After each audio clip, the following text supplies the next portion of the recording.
Mesdames, Messieurs, merci de participer à cette conférence de presse pour la première fois avec un format large, puisque en plus de la mairie de Perpignan et, j'allais dire, de mon adjoint à la mobilité, ont pris place autour de moi les députés des 4 circonscriptions des Pyrénées-Orientales et le maire de Bachas, vice-président aussi, comme moi, de l'agglomération, pour un sujet de sensibilisation particulièrement important autour de ce que l'on appelle les ZFE, c'est-à-dire les zones à faible émission, qui a été imposée par la loi climat et résilience de 2021 et qui devrait s'imposer aux agglomérations de plus de 150 000 habitants à partir de 2025.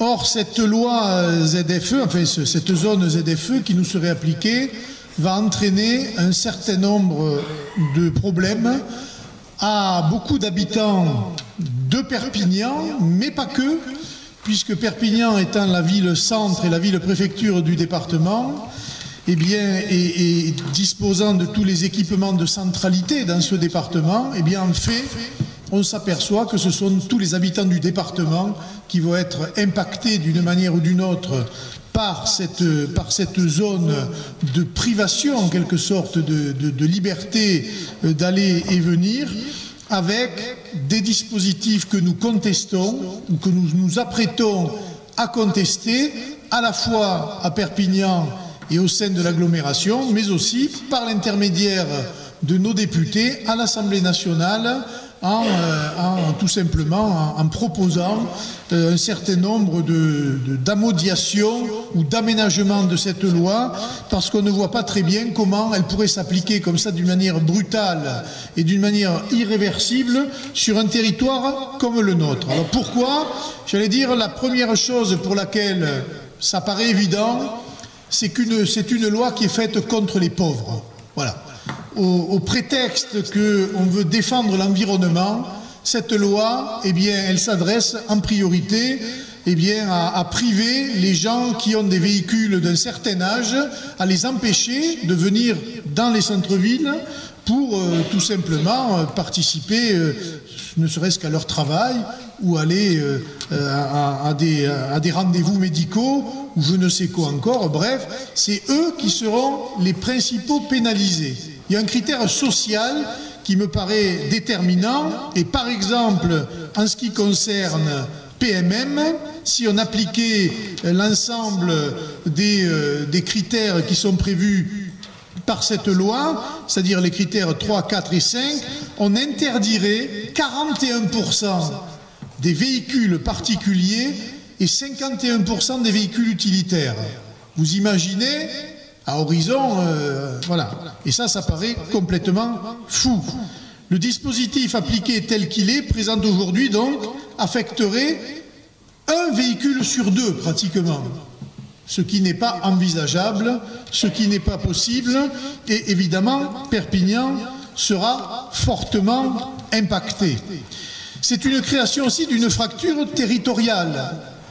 On se demande bien ceux qui ont fait la loi et qui, finalement, mettent sur un même pied d'égalité une ville comme la nôtre ou une agglomération comme la nôtre avec des agglomérations comme Lyon, comme Paris, comme Bordeaux, qui, évidemment, en termes de dimension et de nuisance, n'ont rien à voir. Il faudrait quand même mettre des critères de discernement et un certain nombre, je pense, soit d'exonération, soit de dérogations qui sont présentes, parce que sinon, c'est tous les habitants qui vont être impactés. Et je le dis en tant que maire de Perpignan, c'est pour alerter aussi. Parce qu'on s'aperçoit que beaucoup de lois sont prises à Paris, elles s'imposent aux villes et notamment à la nôtre, sans que l'on ne sache pas très bien de quoi il en retourne. Donc nous nous apprêtons aussi à communiquer sur le sujet, parce que la contrepartie de ces lois-là, si elles sont mises en place sans les dérogations nécessaires, c'est que l'État vous attend avec le coup de bâton. Et quand on voit un certain nombre de procédés ingénieux qui sont mis en place, style des portiques de reconnaissance automatique des plaques d'immatriculation, on se dit que bien ceux que Madame, d'une certaine manière, pas pour les mêmes raisons, mais ceux que Madame Royal à l'époque avait imaginé sur un certain nombre de routes et qui avaient provoqué la fameuse crise des bonnets rouges, aujourd'hui, d'une autre manière, sur ces ZFE, on est en train de nous les réintroduire localement sans que nous ayons la connaissance nécessaire. En tout cas, les habitants ne le savent pas, les automobilistes ne le savent pas, et pourtant, peut-être, ça s'appliquera à eux en priorité. Alors, ce n'est pas faire œuvre, j'allais dire, d'anti-écologisme, c'est tout simplement faire œuvre de pragmatisme. On peut très bien défendre l'environnement, mais se donner aussi, j'allais dire, du temps et se donner les moyens d'arriver à un certain nombre d'avancées que l'on peut imaginer, notamment pour les villes et par rapport à ces critères environnementaux. En sachant que même si des dérogations existeront, je pense qu'on doit se battre sur une seule, c'est-à-dire que le fameux critère 3, et c'est sur ça que je me bats, moi, et que les députés vont se battre à l'Assemblée, le fameux critère 3 ne s'applique pas à nous. Voilà. Et ce critère 3, malheureusement, c'est celui qui impacte le plus le département et l'agglo, et c'est celui-là sur lequel nous allons faire pression. C'est pour cela que j'ai écrit à Madame le Premier ministre pour lui demander précisément d'octroyer à notre collectivité cette dérogation particulière, que j'ai écrit à Monsieur le Président de la communauté urbaine pour lui signifier qu'il devait aussi rejoindre notre combat sur ce critère-là, et aux maires aussi de l'agglomération pour leur dire quelles étaient nos intentions et quelles vont être nos actions pour permettre d'informer la population et aussi de résister tout simplement à ce que l'État veut nous imposer à Perpignan et dans la communauté urbaine. On a quelques petits différends sur les critères, parce que certains finalement se disent ce n'est que l'affaire de Perpignan, nous on n'est pas impacté par le problème. Mais ça, c'est prendre le problème par le petit bout de la lorgnette. Il est évident que si que Perpignan est impacté, eh bien toutes les villes autour de la couronne, de l'agglomération, sont évidemment impactées. Quand vous habitez à Saint-Estève, au Soleil, autour de Perpignan, eh bien tous les habitants, à un moment donné, viennent à Perpignan, soit pour travailler, soit pour fréquenter des équipements culturels, soit pour fréquenter des équipements de loisirs, soit tout simplement pour se soigner. Et donc, j'allais dire, tous les maires sont logés à la même enseigne, et certains ne doivent pas considérer qu'ils sont exonérés de cette responsabilité qu'ils ont de tout faire pour permettre à nos concitoyens de circuler librement et de venir, j'allais dire, vivre en toute quiétude, sans être persécutés, comme s'apprête à le faire l'État via ces ZFE. J'ajoute que l'État est sur une campagne de communication assez mensongère en disant on va tous se mettre à l'électrique. Sauf que tout ça est bien gentil, mais ça pose quand même un problème de réseau. Et je crois que peut-être Frédéric Guillaumont vous en dira un petit mot tout à l'heure. Ça pose aussi des problèmes de coût. Aujourd'hui, on vous dit on aide les voitures électriques, mais on n'aide pas les voitures électriques tant que ça. Vous n'avez, je crois, aujourd'hui sur le marché, pas beaucoup de voitures en dessous des 20 000 € qui fonctionnent à l'électrique. Et quand on voit les problèmes du coût de l'électricité et du surcoût de l'électricité aujourd'hui dans la consommation d'un ménage, on peut se dire qu'il y a une certaine contradiction, en même temps favorisant à outrance la voiture électrique, tout en sanctionnant et en ponctionnant et en taxant l'énergie électrique par ailleurs, ce qui fait que des ménages déjà à faible revenu ou à revenu modeste qui n'ont pas les moyens de changer leur voiture, je me demande bien, même s'ils arrivaient à s'acheter une voiture électrique, comment ils feraient pour payer leur note d'électricité. Et puis surtout, ces véhicules électriques ne vous permettent pas de faire des longs trajets. Et tout ce que l'on peut lire, à part des voitures très chères, mais tout ce qu'il y a sur le marché aujourd'hui limite les déplacements à peu près, je crois, 300 km, ce qui fait que pour un Perpignanais, acheter une voiture électrique aujourd'hui ne lui permettrait pas de faire un aller-retour Toulouse-Perpignan, par exemple. Donc il faut quand même repositionner les problèmes, j'allais dire, là où ils sont, remettre un peu de cohérence et de logique dans tout cela, ne pas se précipiter.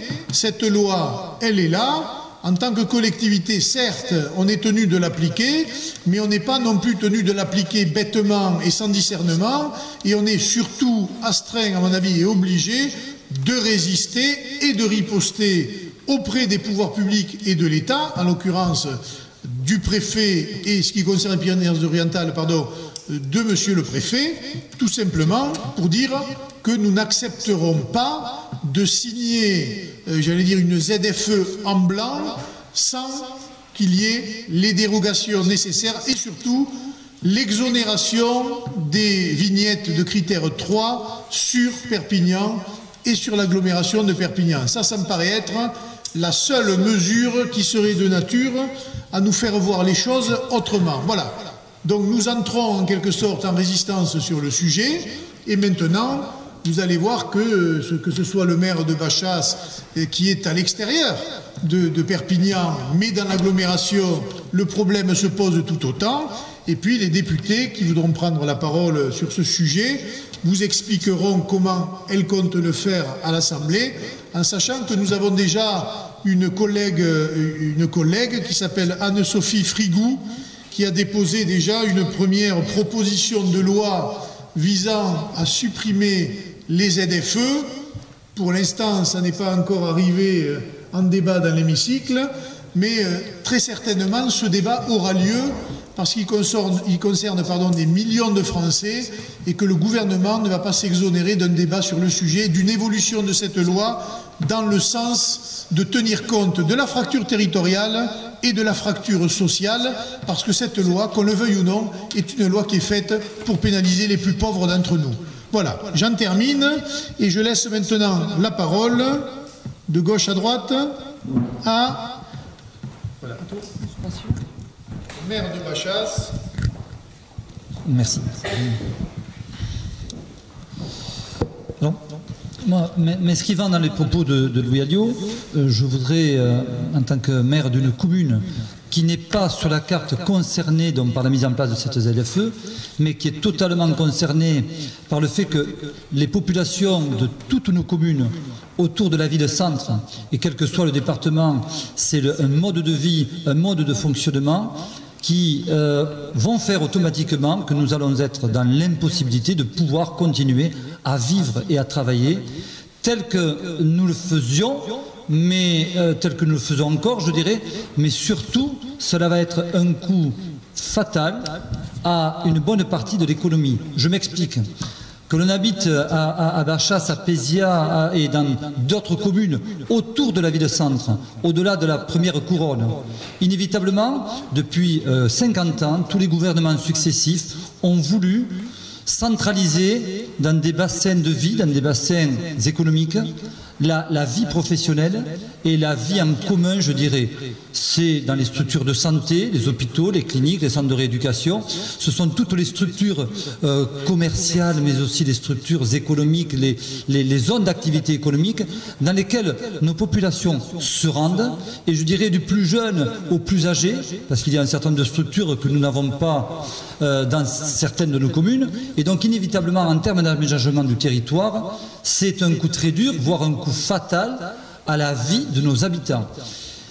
C'est un retour en arrière de ce qui a été souhaité depuis des décennies par tous les gouvernements successifs, c'est-à-dire permettre l'aménagement de nos communes et développer la vie au-delà de 20% du territoire et aller justement vers autre chose, ce qui n'a pas fonctionné et qui doit être reconnu, 80% des habitants sur 20% du territoire, 20% des habitants sur 80% du territoire, ça ne fonctionne pas non plus, ça devient des zones dans lesquelles il n'y a pas l'activité qui permet de continuer à pouvoir vivre tout simplement, quel que soit l'âge, y compris quand on est retraité, parce qu'on n'a pas les structures nécessaires sur le territoire et que l'on doit se déplacer. Eh bien oui, pour des personnes donc, qui ont des véhicules et qui seront dans l'impossibilité de pouvoir les changer pour des raisons financières, des ménages notamment, qui sont déjà aujourd'hui, qui rencontrent déjà aujourd'hui de sérieuses difficultés. Nous le savons, nous en rencontrons et nous faisons donc face justement à ces situations de plus en plus compliquées et difficiles d'un grand nombre de ménages qui ont des difficultés. Et là, c'est un coup très dur que d'imaginer que ces personnes vont pouvoir se séparer de leur véhicule. Je pense aussi à des étudiants qui se rendent à l'université, à l'IUT. Je pense donc à toutes celles et tous ceux qui, tous les jours, ont besoin de se déplacer, mais tous les jours, ont de plus en plus de charges, de dépenses et de contraintes qui vont automatiquement les empêcher demain de pouvoir aller vers un changement de véhicule, en sachant qu'au préalable, il aurait été à peu près normal qu'il y ait une concertation avec nos populations. C'est la première des choses dans une démocratie qui se veut réellement être une démocratie. C'est aussi une véritable concertation avec les professionnels pour que nous puissions prendre le pouls des professionnels. Alors on nous parle d'éventuelles dérogations, mais pour l'instant, ce sont des éventuelles dérogations sans savoir réellement vers quoi on va. Pour avoir discuté avec des artisans, avec des vignerons, avec des acteurs économiques de notre territoire, parce que nous voulons défendre aussi non seulement nos populations, mais le territoire, parce que le territoire va aussi être pénalisé par la mise en place d'une telle mesure sans concertation qui est totalement injuste et qui va changer complètement la donne de la vie de nos populations dans toutes nos communes, même si certaines de ces communes ne sont pas sur la carte aujourd'hui comme identifiées zone ZFE. Inévitablement, toutes ces populations vont être contraintes de rester en autarcie, je dirais, sur nos communes, si elles ne peuvent pas se déplacer. Un exemple encore qui m'était précisé samedi matin. Des personnes qui font péniblement 1000 km par an avec leur véhicule, donc qui ne polluent pas, à partir du moment où c'est 1000 km, des véhicules qui ne sont utilisés que quelques heures dans l'année, mais pour aller tout simplement en déchetterie, ils seront dans l'impossibilité de pouvoir s'y rendre. Ils n'auront plus le véhicule approprié, qu'ils ont pour certains acheté aussi, peut-être pour aller en déchetterie. Et pourtant, c'est ce qui est martelé depuis de nombreuses années, d'aller en déchetterie, d'aller apporter ces déchets, d'aller vers un meilleur tri sélectif. Eh bien là aussi, c'est un élément dont nul n'a tenu compte et nous allons devoir, nous, les élus de nos communes, à devoir faire face à ce problème et à tous ces problèmes-là.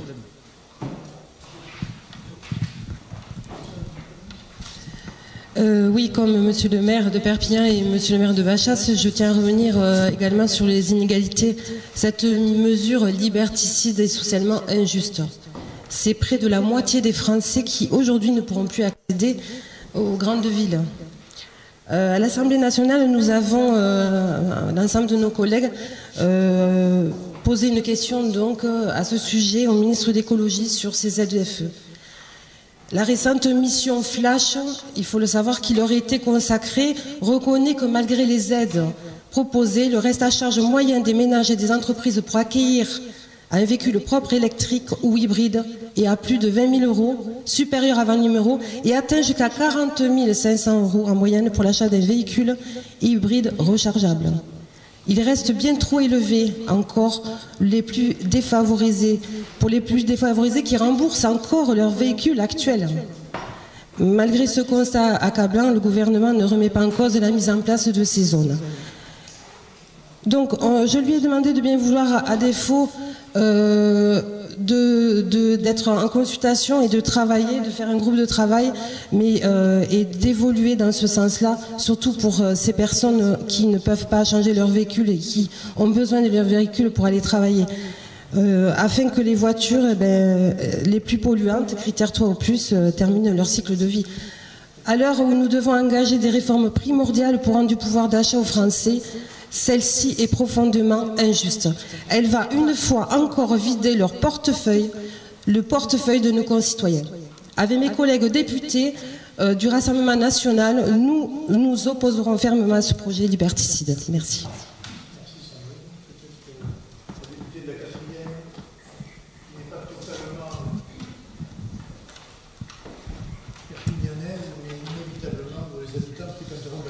Voilà, tout à fait. Moi, je ne suis pas nous ne sommes pas les habitants de la 4e circonscription directement concernés.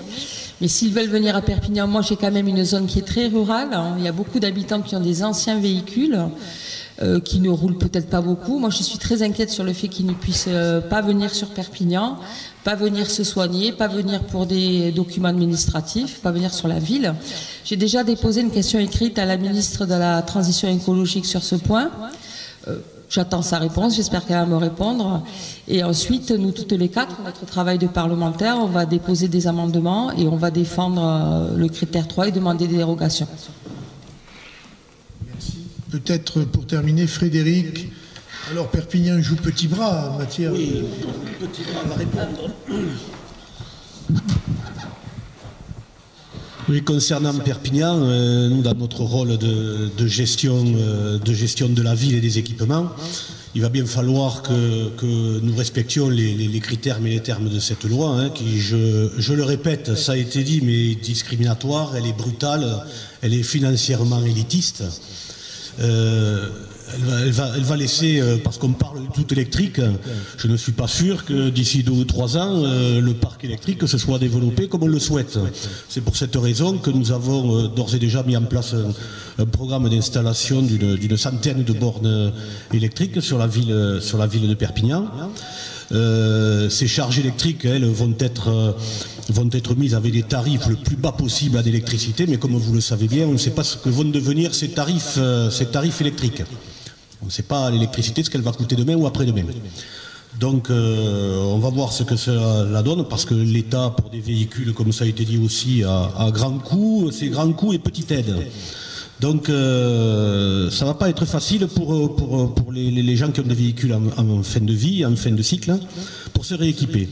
Donc concernant Perpignan, nous allons travailler bien sûr sur ces équipements-là, sur la piétonisation, sur les parkings relais périphériques, sur l'aide à la mobilité douce et le renfort de la mobilité douce, et s'occuper aussi de nos nombreux riverains qui risquent d'être privés de l'accès avec leur véhicule à leur domicile, ou plus ne pourront pas sortir de leur domicile si le véhicule ne rentre pas dans le critère. Voilà. Donc on va s'attaquer et on va s'atteler à essayer d'affronter tous ces différents problèmes. Merci. Voilà ce qu'on tenait à vous exposer, et maintenant on répondra évidemment à vos questions, parce que c'est un sujet qui va venir dans l'actualité très vite, et même dans l'actualité nationale. J'ai vu qu'encore aujourd'hui à Bordeaux, c'était un sujet qui se posait. Il y a des villes qui commencent à les contester ouvertement, et donc Perpignan et l'agglomération n'échapperont pas à ce problème-là aussi.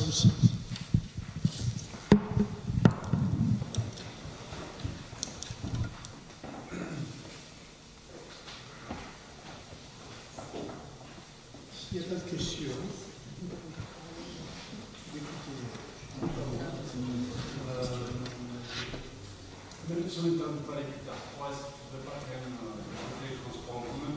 oui, c'est vrai qu'on les oublie toujours, mais ils font partie déjà de l'offre de la mobilité, si vous voulez, donc ils sont là.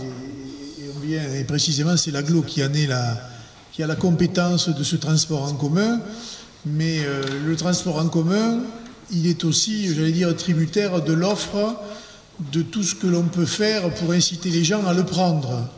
Et en la matière, j'allais dire, nous en sommes au balbutiement, en quelque sorte. Donc, effectivement, vous avez raison, le transport en commun est l'un aussi, parallèlement à tout ça, des moyens de permettre, j'allais dire, une meilleure qualité environnementale. Mais en tout état de cause, la voiture reste quand même, pour les Français, le moyen privilégié de se déplacer. Voilà. Mais comme l'a dit tout à l'heure Frédéric, Perpignan va aussi proposer ce que l'on appelle des parkings relais. Aujourd'hui, nous en sommes quand même fort dépourvus. Et c'est vrai que si en périphérie, il y avait une offre plutôt facile et adéquate de parking relais avec des lignes dédiées, ça permettrait aussi à tous les habitants de la communauté d'Aglo et au-delà de pouvoir fréquenter le centre-ville, j'allais dire, d'une manière positive. Mais nous n'en sommes pas là. Et tant que nous n'en sommes pas là, ça prend du temps. Il y a des habitudes aussi qui doivent se créer, d'autres qui doivent se perdre. Et j'allais dire, le tout en tenant compte de la bourse de chacun. Mais je crois qu'aujourd'hui, à échéance de 2025, il est utopique de croire que tout le monde va s'équiper de véhicules électriques ou hybrides au regard des prix et que, en plus, nous serons en capacité de fournir à l'ensemble des utilisateurs de ces moyens de déplacement eh bien, les charges nécessaires que quelqu'un devra bien payer. Et si ce n'est pas la collectivité, c'est l'usager. Et là, nous sommes devant un grand point d'interrogation par rapport à ce que sera le prix de l'énergie et de l'électricité dans les 2 ans qui arrivent, quand on voit l'augmentation qui est celle que nous connaissons aujourd'hui. Voilà. Mais c'est vrai, l'offre de transport en commun est évidemment, j'allais dire, participe de cette amélioration de la qualité environnementale que nous pouvons connaître à Perpignan et sur l'agglomération.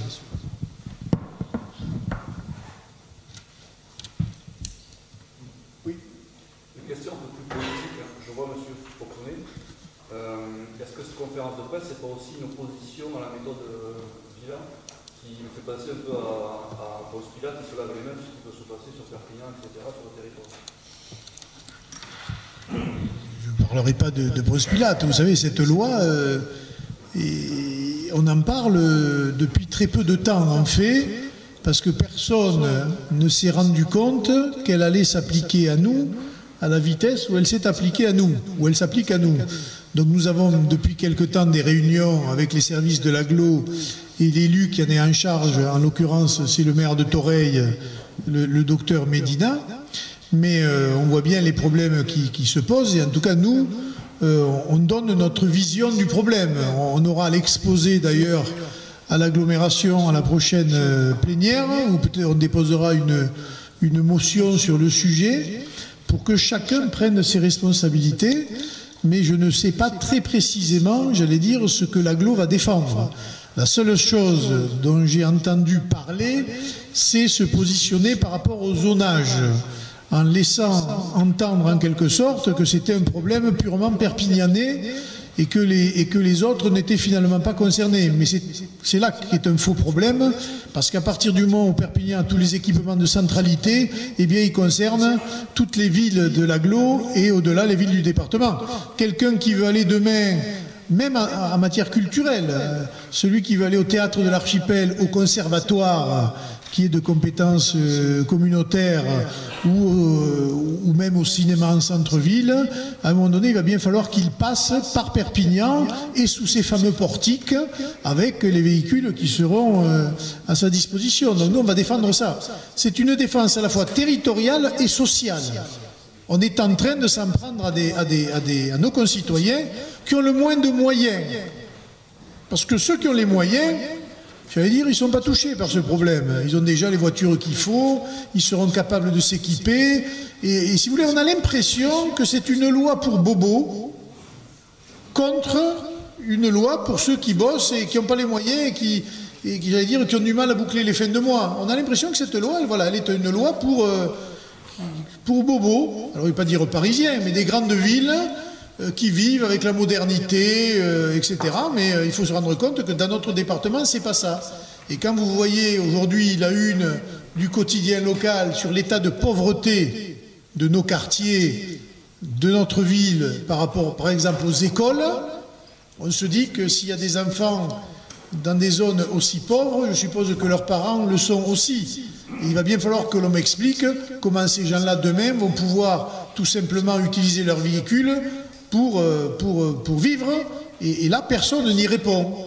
Et donc l'application brutale de cette loi à Perpignan est un non-sens. Et il va falloir que la Première ministre se positionne sur le sujet.